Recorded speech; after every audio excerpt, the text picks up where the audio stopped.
is Alex Grover. I am Assistant Curator of Historic Photographs and Ships Plans at Royal Museums Greenwich. Just a bit of a clarification, Royal Museums Greenwich is a sort of like an umbrella organisation that covers the Queen's House, the Cutty Sark, the Royal Observatory Greenwich, and the National Maritime Museum. So the last of those is the one which I'm going to be talking about today. So the National Maritime Museum holds one of the largest technical collections in the UK, comprising 1 million ships plans, 286,000 photographic negatives, and 1 million photographic prints. The plans cover a date range from the late 1600s through to the 1980s, and we are the national repository for the Admiralty technical records and ships plans. It also holds significant collections from private shipbuilders, designers, as well as artificial collections from collectors and ones created by the museum. The vast majority of these archives are held in the museum's outstation, the Brass Foundry in Woolwich Arsenal, which you can see an image of on the left-hand side of the screen. Alongside our plans collection, we also hold an extremely large ship model collection, the vast majority of which is stored at a purpose-built, temperature-controlled facility at No. 1 Smithery in Chatham Dockyard, which you can see in the image on the right-hand side of this screen. The size of both collections means that it has great potential for researchers and model makers like yourselves. There is a lot of crossover between the ship's plans and our ship's models collections, where we have found that model makers will visit both archives for research purposes.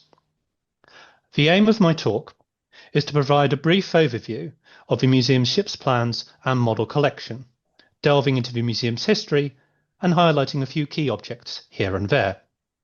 The second part is to provide some details of what services we can provide and the relevant people to contact to access these great collections. Before the museum's founding in 1934, there were small maritime collections in other institutions, but none were deemed suitable to hold a national collection. The main person pushing for an independent national naval museum in Britain was Sir Geoffrey Callender, shown here on the slide on the left-hand side. He was Treasurer of the Society for Nautical Research, lecturer in naval history at the Royal Naval College in Greenwich, and later became the first director of the National Maritime Museum. The establishment of the National Naval Museum had been one of the Society's chief aims since its founding. Even when the founding of the museum was still only an idea in the 1920s, ships plans were designed for the museum to, quote, illustrate the development of naval construction from the 19th century to the present, end quote. The first transfer of Admiralty material started in 1938 with 1,200 sailing navy plans, dealing with 320 ships transferred from the Department of Naval Construction. A further 6,800 plans for ships dating up to 1837 would be transferred to the museum in the following years. In 1961, the museum was appointed a place of deposit for Admiralty records under the 1958 Public Records Act. This meant the further transfer of ship's drawings, contracts, building specifications, and other technical records to the museum.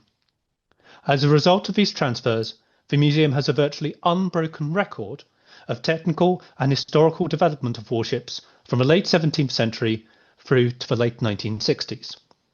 After this date, plans become rare due to ships being sold to foreign nations, changes in methods of design with the introduction of computer-aided design, or CAD, and the 30-year rule for confidential documents from the Ministry of Defence. Having said that, we did acquire a few years ago some ship's plans from Portsmouth Dockyard after they were closing down the Admiralty Experiment Works in Haslar. This included declassified nuclear submarine drawings for HMS Valiant and the Upholder-class diesel-electric submarines from the 1980s. So there are a few occasions in the Admiralty archive that do extend beyond the 1960s. Out of all the ship's plans collections held by the museum, the Admiralty archive generates the most inquiries. The collection ranges from the general arrangement plans of decks, profiles, shear lines, sail and rigging plans, as well as detailed drawings that cover boilers, magazines, engines and heraldry. This can include both design and as fitted drawings for various vessels throughout our collection. We also hold the design plans for vessels that were never actually built. One of the more memorable ships would be the CVA-01 aircraft carrier, which was cancelled in 1966. You can see a progression of the materials used by the Admiralty in the composition of the drawings. This ranges from cartridge paper in the top left of the screen, through to the introduction of tracing paper in the bottom left of the screen, through to linen-backed paper in the top right of the screen, all the way down to acetate in the bottom right screen. This reflects the changes in format and processes used for replicating plans used both by the Admiralty and naval dockyards. One of my favourite plans that I usually like to retrieve when I give tours of a Brass Foundry is that of a destroyer, HMS Glowworm, launched in 1936. One of the reasons it's my favourite is because it's an excellent example of when a technical drawing could be considered in some ways work of art. Ship plans by their very nature are technical and some can be very Spartan in their design, showing only the bare minimum needed by the shipbuilders to actually build the vessel.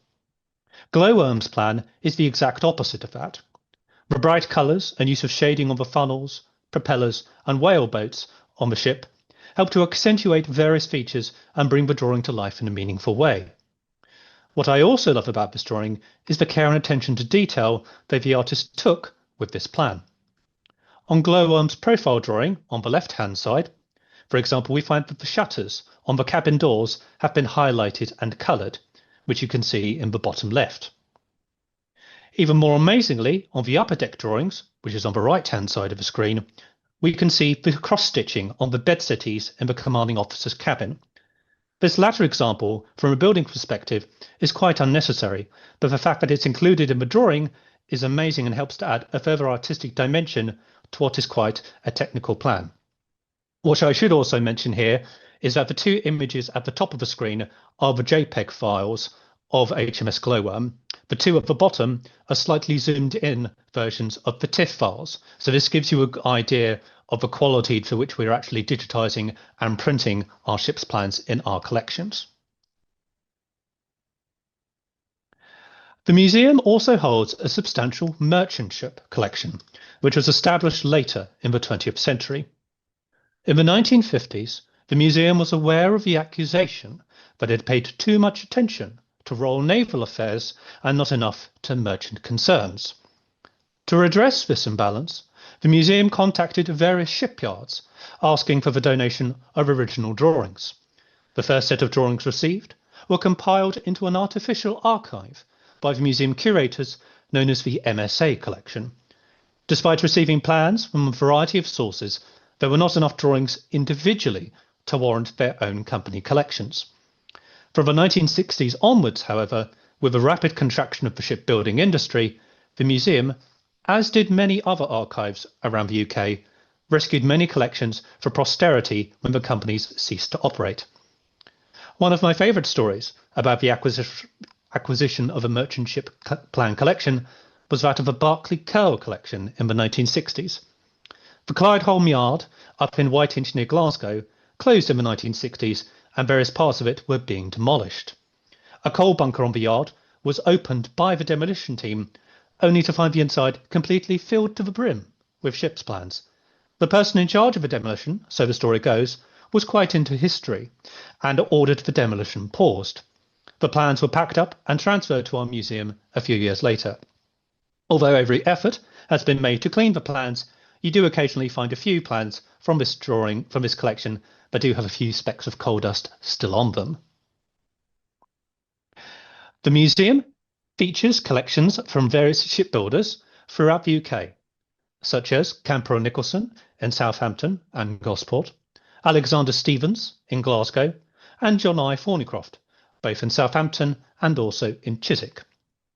These merchant collections represent everything from rowing boats and lifeboats up to passenger liners and tankers. Collections from yacht designers such as Robert Clark and Lawrence Giles, are housed within the museum.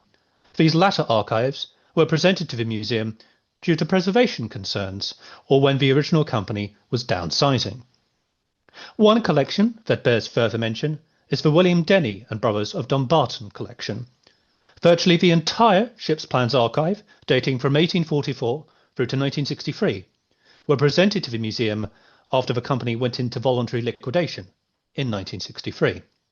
It consists of 58,500 ship and engine drawings and just over 4,000 technical records. A previous curator, David Lyon, created the Denny list, which gives details of the ships and plans represented in the museum, which facilitated public access to the collection. The Denny collection is the only ship plan archive to have a published catalogue. The date range of our merchant collection is slightly different to the Admiralty archive. We do have one collection with merchant ship plans dating to the early 18th century, that being the James Martin Hill House / Charles Hill collection of Bristol. But overall, the date range starts roughly in the 1840s and continues through to the 1990s. The museum also holds a small but eclectic foreign warship and yacht collection. It contains a range of warship drawings from a large variety of countries, including China, Italy, France, and Turkey. The largest singular representation within this specific area, however, would be Germany, as most of these drawings were seized by the Inter-Allied Commission of Control from German shipyards at the end of the First and Second World War. Most of these German drawings would be transferred to museum from the Naval Historical Branch in the 1970s. I've put a couple of examples up on the screen. Starting in the top left, we have the German dreadnought battleship König. In the bottom left is the German dreadnought battleship Posen. In the top right, we have the interestingly shaped Russian yacht Levadia. And in the bottom right is the Turkish corvette Sinop, built in 1857. Now, I cannot guarantee that all the plans in this collection are necessarily in copyable condition, but it gives you a bit more of a larger range of ships to choose from if you would like to make models out of them. So who actually uses the collection? Now, people who access the collection come from all around the world. Now, this can include naval historians, and I've put up a book for someone whose name we should all be familiar with. Researchers, exploring their family history for someone who served at sea. Shipping companies, wanting to furnish their offices with plans. Divers, who use the plans to identify a shipwreck. Other museum professionals, who look after museum ships, such as HMS Victory and HMS Warrior. Those who wish to build replicas of long-lost vessels. The HM Bark Endeavour, in the top right corner, was built in Australia in the 1980s and used our plans as a base. Those who either own or have recently bought a vessel and are looking to restore it, particularly those who own yachts or the RNLI lifeboats, are two key demographics for this example. The Ministry of Defence is also another group who uses our collection when doing naval archaeology on shipwrecks. A good example of this is in the bottom left corner, when the Ministry of Defence appointed divers and used our plans as a key resource when conducting an underwater survey of a wreck of a battleship HMS Vanguard, which was destroyed in a magazine explosion in Scapa Flow, Orkney in 1917. The plans of the ship and armaments provided a foundation for assisting in identifying parts of the debris field, and you can see a comparison of the two in the bottom left image. The last group who use our collections quite significantly would be video game companies, specifically World of Warships, which is a multiplayer game where warships from various nations fight each other.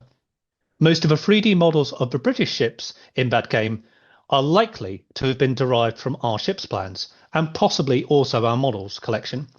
An example of this is in the bottom right corner with a model of the G3 class battlecruiser. Now, this is a great and fun resource, and I don't just say that because I'm a fan of the game, of getting to show ships that were never built and how they would have fared in battle. So the important question for everyone, how to contact the Brass Foundry. The best thing to do is to email us at plansandphotos@rmg.co.uk. We would recommend that you do as much research on what you are looking for before you email us. For a very specific ship, we would need the name, the launch date, and the shipbuilders. This will not only help us narrow down our search, but suggest any alternative institutions for you to contact, or possibly if there was a surviving sister ship that you could use instead. You can also search our collections online website, an image of which I've put in the bottom left of the screen, to try and ascertain what ships plans we have. If you do have a list of ships that you are looking to research, please limit it to no more than 10 ships, as many of our plans collections are not individually catalogued and it can take time to go through the large number of boxes. The Brass Foundry is open by appointments on Wednesdays and Thursdays only, due to staff shortages. So unfortunately, you can't just turn up and browse the collections. What we can do is retrieve plans or technical documents for you to view. You are welcome to take photographs of our collection for your private research. However, if you wish to publish any of the images in a blog, on YouTube or a publication, you will need to speak to our pitch library team by emailing images@rmg.co.uk to obtain a license. I'd also like to say that currently we are fully booked with appointments until December, and slots do tend to go quickly. You can also purchase hard or digital copies of our plans, photos, and technical documents, as long as they are in a suitable scannable condition, by again contacting our picture library team. Our ship plan prints are printed in colour at the scale and size of the original plan, directly from extremely high resolution master files to ensure faithful reproduction of the original items.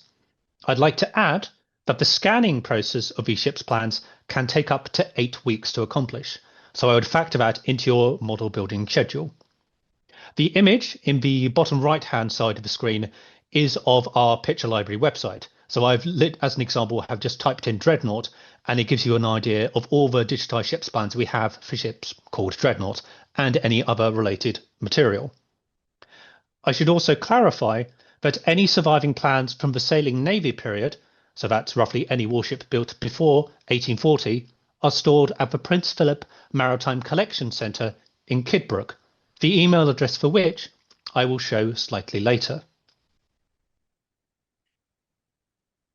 There are a number of publications that the museum has collaborated with, which has involved the scanning of various ships plans. Numerous authors, such as Norman Friedman, David Hobbs, and Conrad Waters, have used copies of the plans to illustrate certain aspects of a ship. One series I wanted to highlight particularly for this group is by C4 Publishing, which specifically uses our original drawings as a focal point to explain the ship's construction. A few examples of the titles in the series are up on the screen now, but it mostly covers a range of British and one German warship from the 1890s through to the 1950s, each of these written by a different author. Most of these books will include illustrations of all the plans for which you could use for model building, so the shear lines, general arrangement, and fitting drawings. A lot of them will also refer to either previous ship designs or those within the same class to help explain a vessel's development.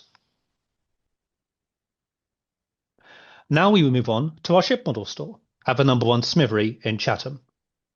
Similar to our ship's plans collections, the museum has been acquiring models since its founding in 1934.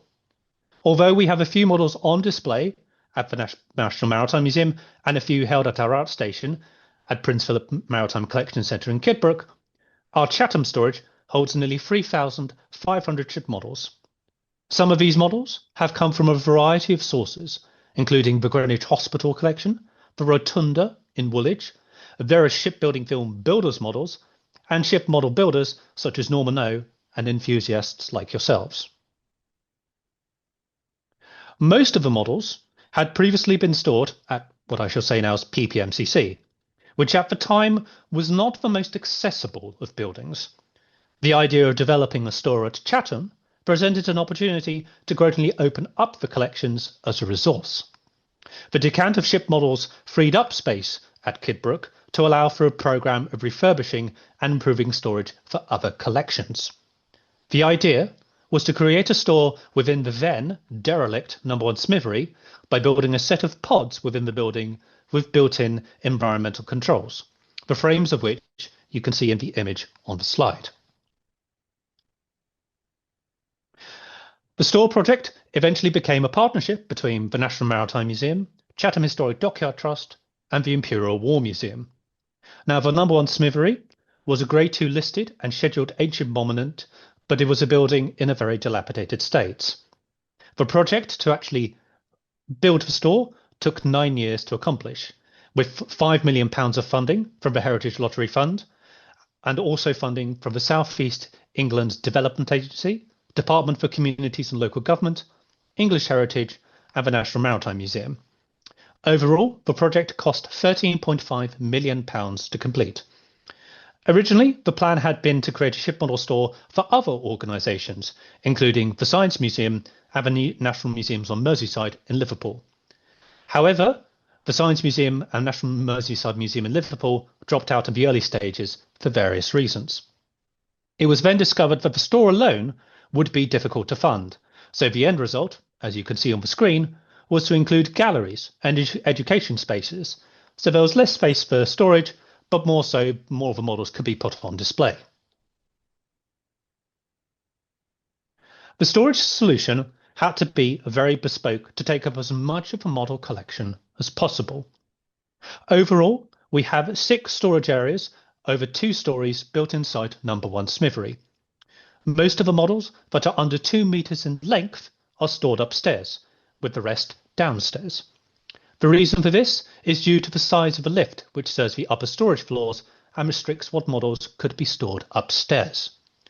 Virtually all the models are either stored in roll racking shelves, are freestanding in their cases, or hang on racks, the latter of which you can see in the images on the right.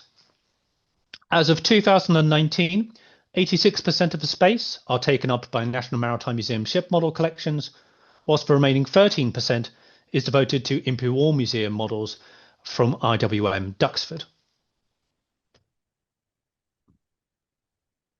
We have a wide range of both naval and merchant models within Chatham, some of which you can see on the screen here.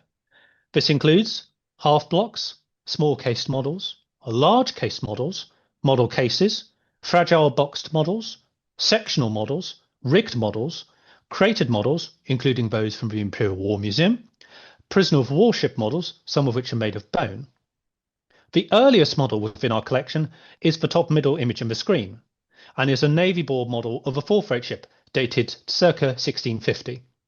This was built by Roger Charles Anderson, who was another Titanic figure at the early days of the museum, in 1926, and was later donated to the museum. Alongside the ship models, we also have an extensive collection of ship fittings models. This includes fittings such as guns, cannons, engines, and propellers. Some of the fitting models in our collection date back to the South Kensington Museum in the mid-19th century, where to register a patent, you needed a written specification, a scale drawing, and a model. Some of those surviving models would eventually be transferred to the National Maritime Museum. We also have numerous diorama models of our old dockyards, such as Sheerness in the top right-hand side of the screen, which have been commissioned by Lord Sandwich to interest King George III in the Royal Navy. The second example, in the bottom right, is of the roll-on, roll-off ferry terminal at King George Dock up in Hull. Similar to the Brass Foundry, it's not just ship modelers who use our collections. We also have divers wanting to identify shipwrecks, family historians, and also video game designers are some of those who consult our collections. Now, how to contact Chatham. To start with, similar to our ships plans and inquiries, I'd recommend checking our collections online website, which contains an up-to-date list of all our ship models, most of which have been photographed. The images of which you can also see on our picture library website. Once you have done that, you will need to email our ship models team to book an appointment to view the collection. You can use either shipmodels@rmg.co.uk rmg.co.uk or collectionaccess@rmg.co.uk. They will send you an application form which you will need to fill out and send back at least 4 weeks before your desired appointment date. Incidentally, those who wish to see ships plans held at the Prince Philip Maritime Collection Centre, you will need to use the collection access email address to book an appointment. Similar to the Brass Foundry, browsing the stores at Chatham is not possible, and you must request specific items and a limited amount of material to view. This is purely due to the practical arrangements of retrieving said items. Some of these are stored up on high shelves and require a forklift to be retrieved. Similar to the Brass Foundry, non-flash photographs for private, non-commercial use are permitted, but you will need to obtain a license from our picture library team for any other use. I have been told by our ship models team that the main day they would prefer for appointments would be Wednesday. They could possibly accommodate appointments on other weekdays, but not weekends. In conclusion, the National Maritime Museum and No. 1 Smithery at Chatham holds an extensive archive of ships' plans and technical records. It consists of drawings for both naval and merchant ships that are supported in many instances by our photographic and ship models collection. Its size and date range show that there is a greater potential that can be utilised by ship model builders for research purposes.